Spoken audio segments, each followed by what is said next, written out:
What is going on, everybody? Ray here from the third floor, and today we're going to go over the top 5 reasons why you should be playing Warcradle's Wild West Exodus. This is your Friday 5-minute flash.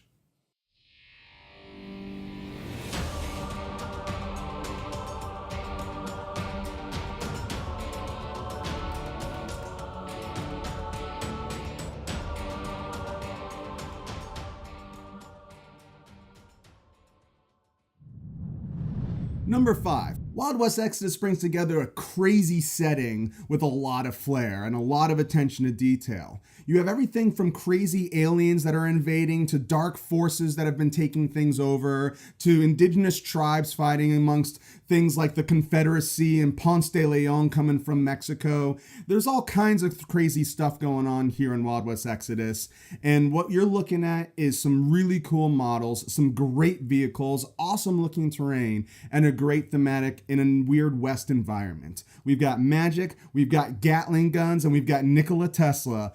If that isn't enough to already get you interested in this game, I don't know what else to tell you. Number 4, if you like cards, but you also like dice, then this might be the game for you, because not only do we have 2 different decks we're working off of, but we're also rolling D10s to determine the outcome of all of the challenges. What's happening is you're doing a test against a series of 6 stats that's on your character. Each model has these 6 stats, and you're rolling to effectively try to beat the stat.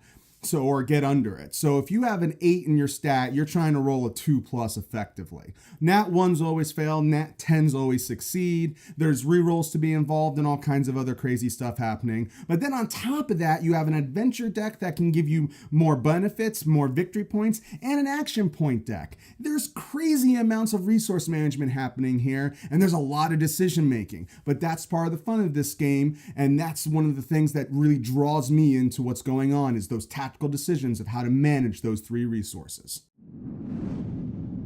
Number 3, we have alternating activations in a skirmish game going on here, but there's a couple of little twists happening. One of those twists is that the initiative that gets flipped every turn can absolutely be interrupted. You can chain various abilities together. There's cards that can allow you to chain. So you can run into these crazy scenarios where you're activating 4 or 5 sets of models back to back to back.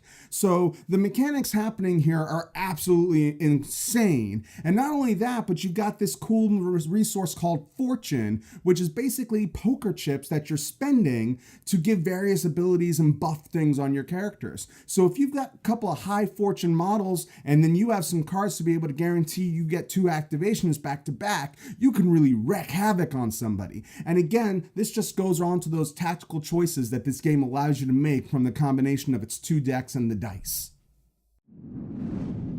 Number 2, the first of the 2 decks we're going to talk about, the action point deck. So what's so brilliant about this deck is that not only does it act as a way to get initiative, but it's a finite series of cards that have action points ranging from 1 to 5. And every time you activate a model or a unit, what you're going to do is you're going to flip that card over and it's going to tell you how many action points you get. The strategic nonsense that happens is absolutely obscene.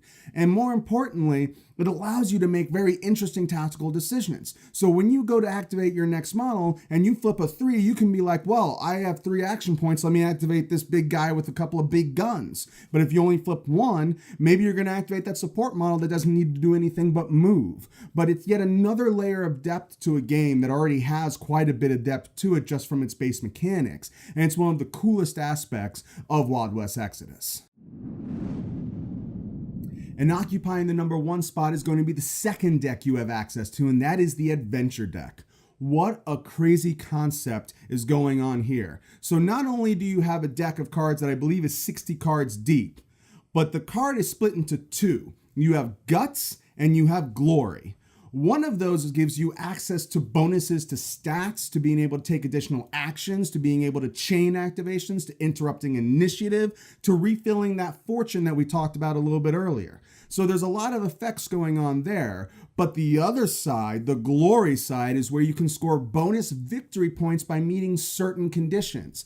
By having a 60 card deck with fluctuating cards that are coming up, it totally changes what your strategy might be. If you get a bunch of cards that say, hey, you get victory points for shooting an enemy boss off the table, you suddenly might change what you're trying to do in order to accomplish that. Or maybe you're not playing a crew that's shooty at all, so all those cards get put to their gut side for you because you're just going to use them for the bonuses they get. It's just another tactical decision that you've got to make, but it's a brilliant one, because having this hand of cards just kind of opens up a lot of doorways to doing some interesting things. There's even an ability called Elite that allows you to pitch cards to get extra action points regardless of the card.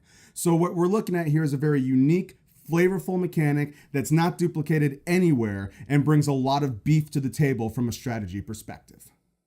Thanks for joining us up on the third floor, and those are your top 5 reasons for why you should be playing Wild West Exodus. This was your Friday 5-Minute Flash.